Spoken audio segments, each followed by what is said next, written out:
Olá, meus amigos, mais uma vez com vocês aqui, hoje para falar do ceticismo.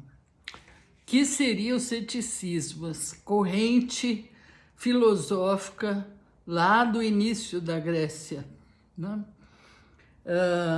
Nós temos, em primeiro lugar, Pirro de Eleia, no século IV antes de Cristo. Era um cético, vamos dizer assim, dogmático.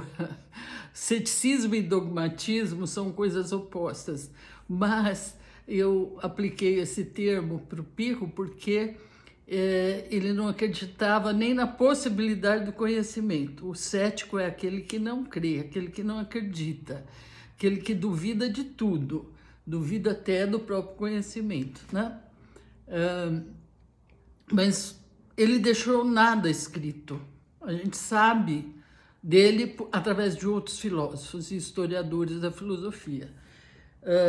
O ceticismo a que eu vou me referir hoje é de Sexto Empírico, um filósofo médico que viveu entre o século I e II depois de Cristo. Então é mais próximo um pouco, vamos dizer assim, né? Então, o que seria o ceticismo? Qual é o princípio fundamental do ceticismo? Eles dizem o seguinte: você tem uma proposição que propõe um argumento, através de argumentos propõe uma verdade, você encontra outra proposição, também com argumentos muito fortes, então você não consegue decidir qual seria a melhor. Qual seria mais verdadeira, né? Então, esse princípio fundamental põe em dúvida a questão da verdade. Será que é possível para o ser humano conhecer a verdade, né?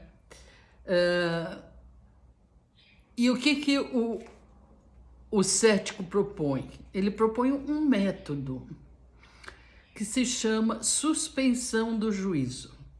O que é a suspensão do juízo? Se eu não posso determinar o que é a verdade de uma proposição ou de outra, né, ambas têm o mesmo valor, eu suspendo o meu juízo, quer dizer, eu deixo de julgar qual que é a melhor, né? Porque, na verdade, elas se equivaleriam. Outra coisa do ceticismo é que vai contra o mito da verdade e da razão, né? Que a razão explicaria tudo. A razão humana seria o mais alto grau para o conhecimento, né? O ceticismo vai de encontro às sensações. A gente conhece através das sensações. Então, é chamado empirismo cético. Empirismo porque empíria são os fenômenos, né? O que é o fenômeno? A gente não consegue ver, nem sentir, nem saber sobre a realidade absoluta das coisas. A única coisa que a gente tem são os fenômenos. Quer dizer, é aquilo como aparece, a forma como essa realidade do ser, das coisas, aparecem para nós. Então, tudo é baseado nos fenômenos, né? Eu vou dar um exemplo simples que o Sexto Empírico dá, que é, eu não posso, por exemplo, decidir absolutamente, falar, afirmar que o mel é doce. Por quê? Vai depender da minha sensação. Se eu estou com a saúde boa, eu vou dizer que o mel é doce. Mas se eu estiver doente, ele pode me parecer amargo. Certo? Então, qual é a natureza do mel? É uma questão que é difícil, não dá para afirmar completamente. Para mim pode ser doce, para o outro pode ser amargo, né? Então, o ceticismo se baseia, né, no empírico, naquilo que aparece para nós, nos fenômenos da natureza. Ele propõe a suspensão do juízo.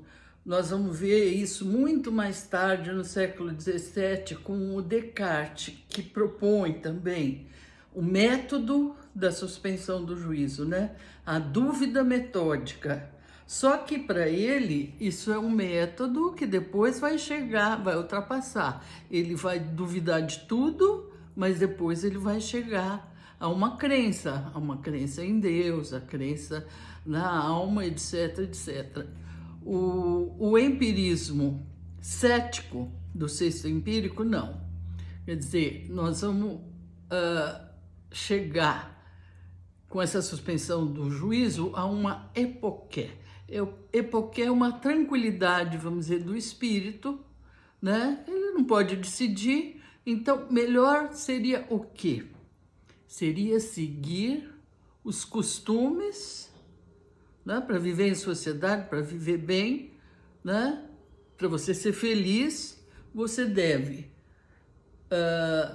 continuar com os hábitos, né? Viver bem através dos hábitos e seguir os bons costumes.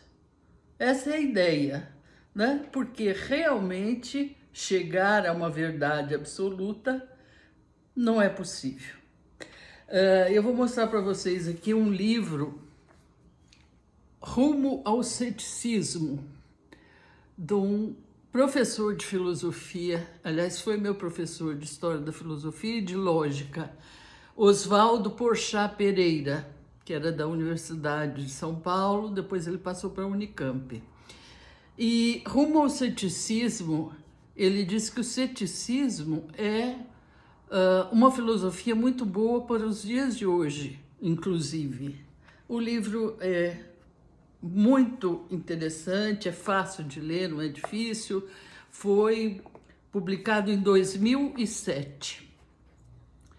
Mas eu recomendo porque justamente hoje, que a gente está nessa polarização, né? Você não pode ser dogmático. Dogmático é acreditar numa verdade única, né? E nós estamos vendo justamente o desmonte, né, dessas narrativas, como eles costumam dizer hoje, essas narrativas dogmáticas, quer dizer, de uma verdade só, né? Então, o ceticismo, como Oswaldo Porchat afirma, seria uma filosofia própria para os dias de hoje. Eu deixo vocês com essa reflexão. Lembrando, não é fácil ser cético, mas melhor no sentido de apaziguar é ser dogmática. Aí você pegar uma verdade e se agarrar numa verdade única, né? Mas ser cético é um pouco mais difícil, mas acho que vale a pena. Obrigada.